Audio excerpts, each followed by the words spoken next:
Hi everyone, and welcome back to Liz Sews. Today I have for you guys my August makes. I don't know about you, but this month felt like it absolutely flew by for me.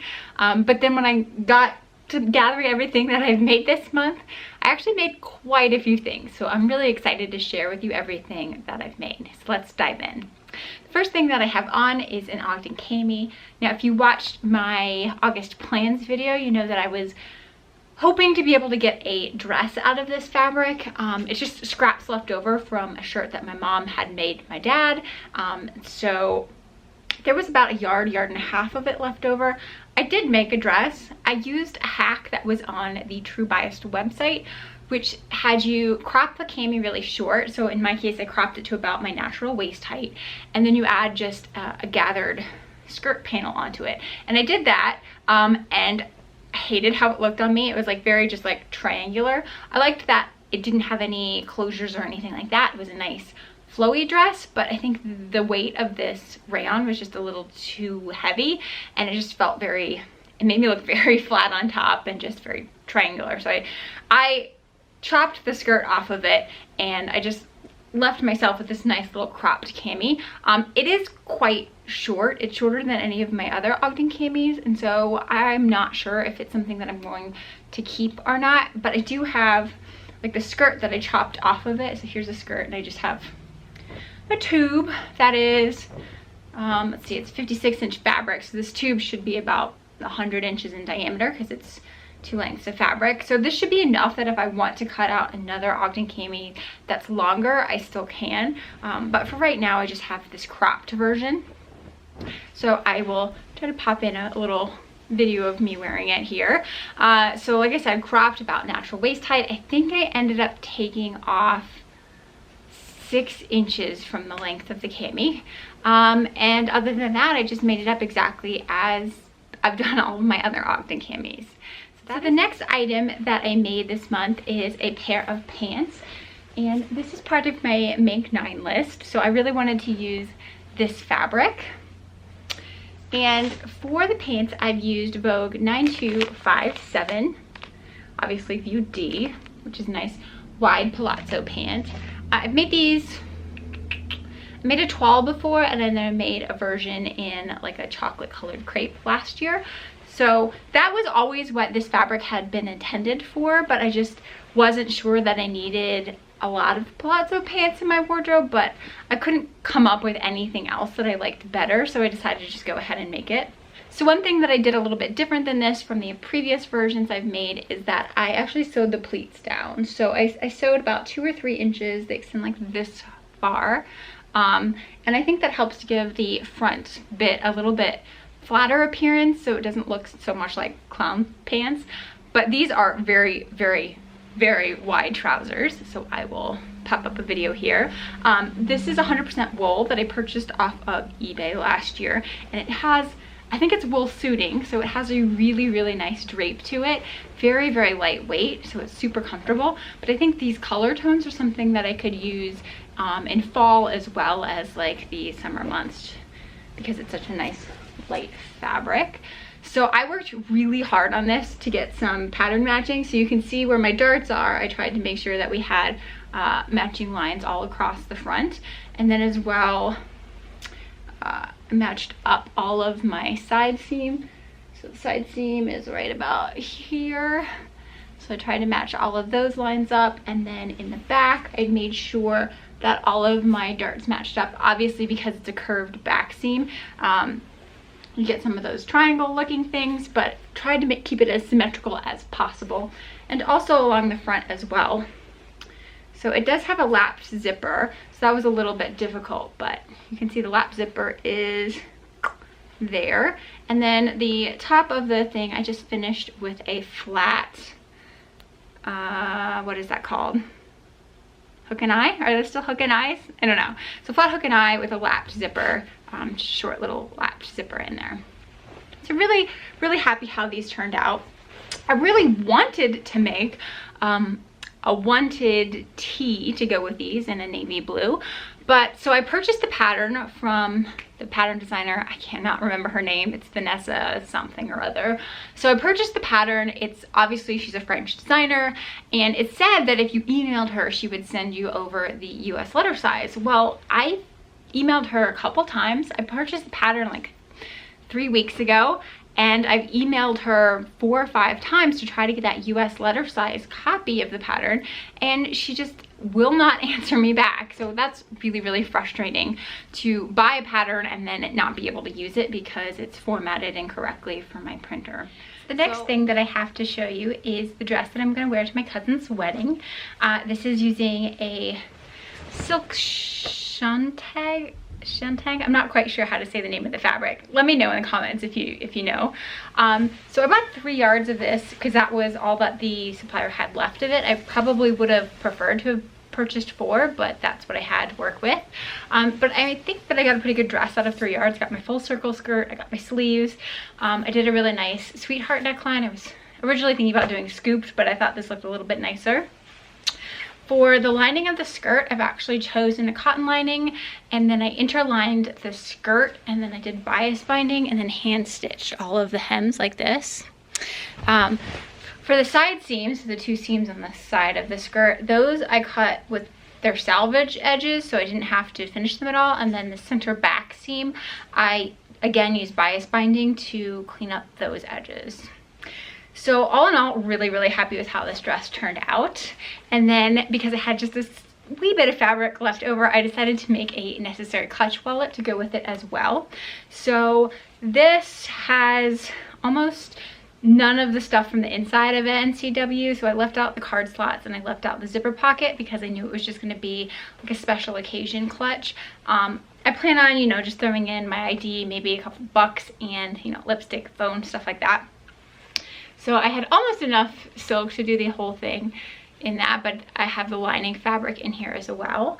And then the clasp is just a rose gold or copper clasp that I purchased from Emmeline Bags. So really happy how that looks, and I think it looks really great to have that sort of matching clutch to go with the dress. So next up, I have a lot of different underwear that I made this month. So first up, I have this blue-gray set of underwear, and that's to go with a bra that I made last month. I made this in July. Yeah, July. So now I have matching underwear to go with it, and this uses the Watson brief pattern. I also made a Watson brief pattern in this bee fabric, and this is to go with the bee bra that I made last month as well. So this bee fabric is a bra tulle, so it does have a little bit of stretch. So I made sure to keep the stretch running like around my body, and then the back of it I used a micro mesh, which has a lot of stretch to it. So I think it's enough to make this comfortable, even though that's not like, bra tulle is not something I would recommend using in your underwear, but I'm really happy to have a matching set of that. I also made another pair of Watson briefs using some stuff that I got in the Beware mystery box from a couple of months ago, maybe 4 or 5 months now. I had cut this out when I first got the box, and I made one pair, but then I never got around to making this one, so I decided to whip it up really fast because it takes no time at all. And then I sewed up, this is a bra kit from Emerald Erin, and this is a French dot, and so the French dot mesh, it does have some stretch to it, so this is a really comfortable bra to wear, and I did it in the view A, so it has the double straps. I just really like how that sheer white looks with all of the structural white lines of the bra. So this was a kit that came from Emerald Erin, and I think she still has this one available. She's also selling it in like a latte color, and I think that's it, latte and white. And then I was also able to make some underwear out of that one because it is a micro mesh. It did have a lot of stretch, and I had some white fold over elastic in my stash, so I just made this super quick, and then I put a peach toned like cotton lining in the gusset of the underwear. I just prefer cotton against my skin down there for breathability.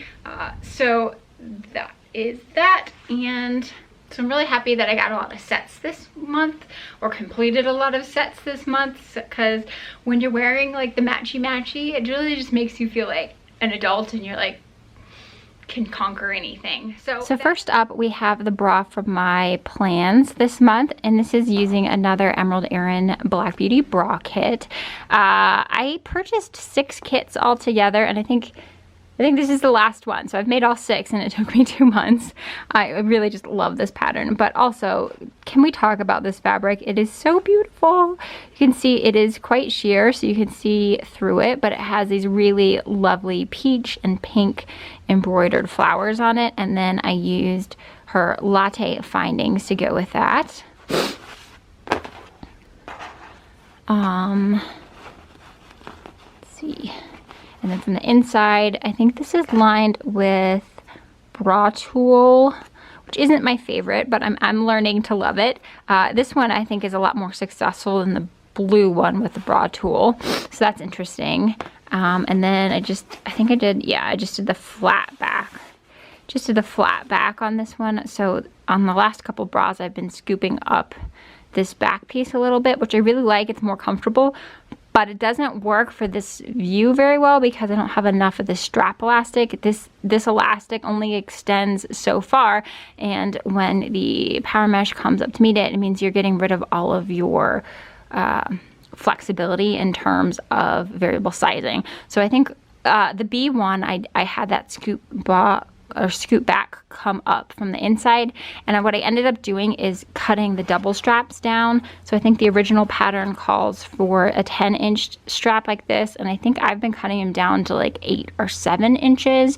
That way it gives me an extra couple 3 inches here to put that variability in the elastic so I can move it up and down. Next up, I have a Boylston bra, and this is using some chestnut. I don't think it's duoplex because it's thinner than that. It might be simplex. I don't know. I'll have to look it up and then I'll pop it up down here what kind of fabric it is. But I purchased this from Beware, and I think this color is absolutely gorgeous. And I think if your skin tone looks like this, oh, it would be amazing on. But it has such a nice, lovely sheen and shine to it. I think it's really pretty. Again, I had some trouble finding things to match it. So what I've gone with is the light copper findings. And so I did light copper power net and elastics on the inside. And then for the upper cup here, I've lined this in some tricot that I purchased from Bra Builders. And this is the toffee colorway. So I originally was going to do toffee findings with all of this, but I found the toffee had a little bit more red in it than the chestnut duoplex did, so I didn't think it was a perfect match, and I liked the way that the copper findings looked with it a little bit better. But if you're trying to get something that looks all uniform, maybe you might like the toffee, or you might even need to custom dye it yourself, which sounds awful. I would hate to have to dye to match this, but this is such a gorgeous color. Like, I feel like everybody needs a bra in this color. And then after that, I made a dark cherry Boylston bra. Not much to say. This is a pattern that I've made quite frequently. I will pop up here a little tutorial that if you're interested in making the Boylston bra. It is one of my favorite sort of like go-to classic patterns, so things that I don't want to have too much frills and lace and stuff like that. I tend to go for this Boylston bra because I think it's a really nice neckline, and I like the self fabric in the front. So for this one, they do sell findings that match it exactly. So this is the dark cherry duoplex, and then I have all the dark cherry findings to go with it. So yeah, not a lot to say just because it's something I've made quite frequently. I really, really love this color. Oh, I will say that obviously this is a pattern that I've made really frequently, and I made 2 or 3 of them right in a row. And this bra in particular is a little bit smaller. And if you'll remember, I think last year I made a Harriet out of the Black Cherry Duoplex, and I had issues with that one being a little too snug on me. So I'm wondering if this color in particular has less stretch than the other ones, because I've now made this every time I use the Black Cherry Duoplex, it turns out a little bit smaller than I would have liked for myself. So I'm thinking this just has a little bit less stretch. So if I were to do, I haven't decided yet, but I might just cut this off and add maybe a 1/2 inch on there, or just getting a bra back extender until this elastic sort of relaxes a little bit and it fits a little bit better. But still really in love with that color. The next one I have is another black beauty bra, except for this one I've left out that external power bar, because once I had cut it out, I really liked how this gold on the bottom and then the black cherry on the top looked. I didn't want to cover it up with more lace. I wanted it to be a little bit cleaner of a line on this, so I left that power bar out of the top, but I actually put it into the inside. So here is the power bar, and I've used the method where I changed this to a straight line instead of a curved line, and then I cut just some duoplex, or not duoplex, I cut some tricot out on a fold and put that as an internal power bar instead. And I think that has worked out quite well, because it still gives you that same sort of shape as the Black Beauty bra, but it ends up looking very similar to a Boylston bra. The only difference, or not Boylston, very similar to a Berkeley bra from Orange Lingerie. And I think the only difference is that the Berkeley bra uses a lace edge along the bottom and then comes up to a Gothic arch in the center. But really happy how this one turned out.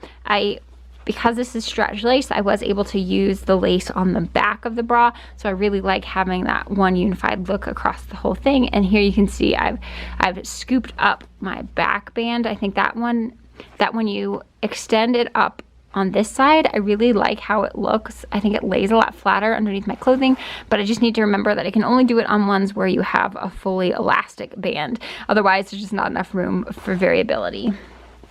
Last but not least, I have a bra for my mother. So this one has been a couple of months in the making, and this is using the Shelly pattern from Bra Maker Supply. And we've done a toile, and then my mom got really excited about it, and so she did 2 or 3, maybe 4 more toiles of this pattern. So she really was the one that did all the heavy lifting and getting the fitting perfect. And so then she just emailed me the pattern pieces, emailed them on grid paper, so I knew that I was printing them at the correct, scale. And so I made this up, and I'm really, really happy with how it turned out. So a couple of changes we made. I was the one who told her that we should put a Gothic arch into this. I just thought it would look a little bit better on her, and then I decided to do this lace overlay in the center, and I'm really happy how that turned out. So I wanted it to look like a continuous line, so you have the lace from the cup and hit in the same spot and then come back over on the other side. So that worked out really, really well, and I tried very hard to get this centered so it was a beautiful motif. And then I also made sure that when I cut out the lace, I did it mirror image of itself. So we have 2 pink flowers on either side, and then the 2 whites and the pink, so it looks exactly like a mirror. And then on the back of the bra, I just did a really tight scoop up, because I know she's having troubles with it falling off of her shoulders. So I'm hoping that this tight scoop up is close enough in that shouldn't be a problem. Oh, and then one other thing that I made different when I put this together is that I changed the angle of the strap attachment here to do with that shoulder straps falling off, because I think it is originally attached to go straight up like that. And so it was coming off the edges of her shoulder. So I thought if I change the strap attachment to be a little bit more inward, that way it'll be closer to her neck when it's, as it goes up and over the shoulder. So I want to say this is a 44E band, and then she modified the cups to be a 44F. And then we're using a vertical wire in here. So the vertical wire, it goes up a little bit straighter in the center front, so she's modified the cradle to accommodate that straighter up vertical wire. And then I think she did a lift adjustment and took a little bit of a wedge out from the side here, because the upper band was too big, but the lower band was good. She really was getting into it, so I'm kind of happy that I've convinced my mom to try bra making, and I'm really, really excited with this first bra that I've made her. when I was buying, so I had originally purchased this Duoplix peach one, and I had made a Boylston bra for myself out of it. So I went back when it was time to find lace to put in it, and I just fell in love with this one. And it is I brought this lace from Bra Builders. It's embroidered tulle, I believe, and it's really, really pretty. But once I saw it, I had to have it for myself. So I ended up buying 2 yards of that lace so that I could make a bra for myself. So for mine, I've just done this lace all the way around the front. Again, Black Beauty bra. I'm just loving this pattern. And this lace is really, really beautiful. And then on the back, I think I've used cream findings from Bra Builders for this because I thought the cream would look nice with that lace. So I've also used a couple accents, which is something I don't normally do. So here you can see on the side seam, put just a little bit of that lace edge extending into the band. And then I also put a little bit of the lace next to the hook and eyes just to get a little bit more of it. Obviously this lace is non-stretch, so it can't really be on the back of the bra. And then on the interior, I tried something a little bit different with the top of the cup. Normally I leave these unfinished, but I've gone ahead and cut it on the fold. So this is actually a double layer of the tricot on the top, but so that leaves the top edge of the neckline folded instead of just being a raw finish. And I think that's worked out pretty well. So I might continue to do that for the next bras. It does use a lot more of this tricot, but I think this stuff is fairly cheap. I want to say it's like $3 for a half of a yard where I get it. So I'm not too concerned about the expense on that. And I think it does give it a little bit nicer of a finish. So that is everything that I have made in the month of August. And I hope you guys have enjoyed, and I will see you next time. Take care.